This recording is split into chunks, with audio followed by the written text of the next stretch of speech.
देखें तो कोई खास एरिया नहीं नज़र आ रहा है। बात करते हैं निफ्टी एफएमसीजी की। तो निफ्टी एफएमसीजी में जैसा कि मैंने आपको बताया था, मंथली में इसके अंदर कुछ नहीं है। वीकली पे ये वाला वीकली डिमांड जोन था, जिसके बॉटम में हमें दिल्ली का डिमांड जोन मिल रहा था, जहाँ से ये वाला एरिया, इस एरिया की मैं बात कर रहा हूँ, यहाँ पे प्राइस आई और हमें अपने देखने को मिला। अभी क्या है, अभी ये एक दिल्ली का डिमांड जोन है। अगर ये ब्रीच होता है तो निफ्टी एफएमसी जगह चार्ट इतना बेकार है कि कुछ भी नहीं है रोकने के लिए, फिर सीधा प्राइस यहाँ आ जाएगी।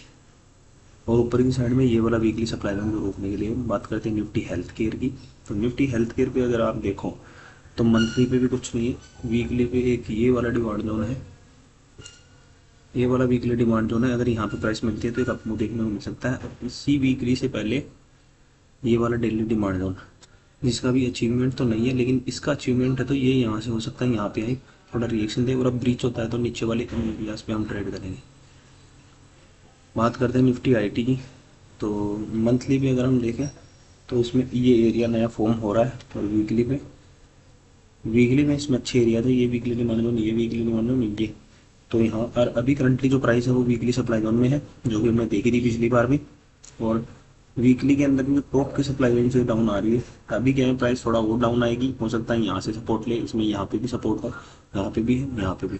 और रोकने के लिए अभी एक नया जो ये एरिया बना है, अभी ये एरिया क्यों हो गया, क्योंकि इसका एक अचीवमेंट हो गया है, ये इसको इसने ब्रीच कर दिया, तो यहाँ से प्राइस रिएक्ट कर जाएगी। अभी क्या है, ये वाला एरिया है रोकने के लिए बस। और निफ्टी मीडिया में हमने देखा था कि जो मंथली का जो डिमांड जोन था ये वाला, ये मुझे अच्छा नहीं लग रहा था, मुझे लग रहा था ये ब्रीच हो जाए, हो सकता है इससे ट्रेप होकर प्राइस चले, और इससे भी नहीं चलती तो मंथली में हमारे पास ये वाला जोन है, जहाँ पे मैं निफ्टी मीडिया की स्टॉक में भी इन्वेस्ट करना शुरू करूँगा। वैसे मैंने कर भी रखा है नेटवर्क 18 में, और अभी आप भी कर सकते हो, सही रेंज में है अभी। और वीकली पे भी देखो कुछ नहीं है ना, दिल्ली पे कुछ है, तो हम देख सकते हैं।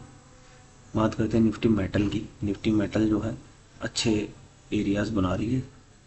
ये वाला मंथली का डिमांड जोन बहुत ही शानदार हो, जिसका अचीवमेंट भी है, जिसने क्वार्टरली सप्लाई जोन को ब्रीच भी किया है। बात करते हैं वीकली की।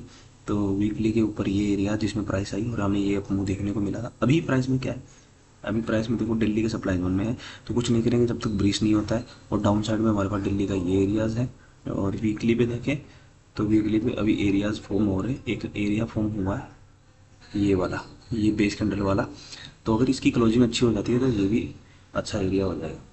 बात करते हैं निफ्टी फार्मा की। तो निफ्टी फार्मा जो है क्वार्टरली सप्लाई जोन को अप्रोच कर रही है, तो निफ्टी फार्मा की स्टॉक में इन्वेस्ट करने का कोई फायदा नहीं है, क्योंकि ये अप्रोच कर रही है, तो हो सकता है यहाँ से एक डाउन मूव देखने को मिले, और ट्रेड करने का भी कोई फायदा नहीं है। वीकली का क्या है, वीकली में यहाँ पे एक जोन है इसमें, और दिल्ली में अभी ये दिल्ली के सप्लाई जोन में ही है, दिल्ली के सप्लाई जोन से डाउन आ रही है, और दिल्ली में ये वाला जोन है जो एक रिएक्शन दे सकता है, तो ये वाला एरिया, और नीचे फिर यहाँ के आसपास एरिया है।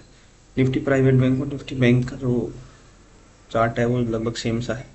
ये वाला मंथली डिमांड जोन बहुत अच्छा है, जिसका हम वेट कर रहे हैं। वीकली पे इसमें कोई एरिया नहीं है, हमने ये सोचा था कि ये हो सकता है एलोटेल टाइप से चले, पर अभी प्राइस वहाँ ही नहीं है, तो हम अभी भी वेट कर रहे हैं। और दिल्ली पे इसमें भी कोई खास एरिया नहीं है। बात करते हैं निफ्टी इंडिया डिफेंस की। तो निफ्टी इंडिया डिफेंस में जैसा कि हमने देखा ना कि जो मंथली पे इसमें सप्लाई जोन है और वीकली के डिमांड जोन से चल रही थी, ये पावरफुल जो जोन था 2 लेगआउट के साथ, यहाँ से इसमें एक अपमूव भी आया। लेकिन अभी जो प्राइस है वीकली सप्लाई जोन में है, तो हमारे पास में अभी क्या है, हमारे पास अभी एक ये एरिया है, ये वाला बॉटम में एरिया दिल्ली, यहाँ प्राइस मिलेगी तो हम निफ्टी इंडिया डिफेंस में लॉन्ग हो जाएंगे। तो अभी जो है प्राइस सप्लाई जोन में, तो हो सकता है इस वीक भी शेलिंग देखने को मिले। निफ्टी पीएसयू बैंक का चार्ट जो है सबसे बेस्ट चार्ट है। इसका जो मंथली का डिमांड जोन है वो भी बहुत तगड़ा है, और जिसकी 3 लेगआउट है। और वीकली पे अगर हम देखें तो इसके वीकली का डिमांड जोन ही सफिशिएंट है प्राइस को अप ले जाने के लिए, ये वाले एरियाज और ये, तो इनमें ज़रूर इन्वेस्ट करें निफ्टी पीएसयू बैंक में। दिल्ली पे अगर आप देख रहे हो, ये बॉटम एरिया, ये बहुत एरियाज है जहाँ पे आप खेल सकते हो। ऊपर की साइड में ये सब सप्लाई जोन है। बात करते हैं निफ्टी रियल्टी की। तो निफ्टी रियल्टी जो है मंथली के सप्लाई जोन से डाउन आ रही है, और अभी इसके पास कोई खास एरिया नहीं है, तो निफ्टी रियल्टी के साथ भी मैं नहीं जाऊँगा। तो बात इस वीडियो में इतना ही। हो सकता है आपको चीज़ें समझ में आई होंगी, तो आप देख सकते हो, और इन चीज़ों का सपोर्ट लेके आप स्विंग ट्रेडिंग इनिशिएट कर सकते हो। आगे मिलते हैं नेक्स्ट वीडियो में। जय हिंद, जय भारत।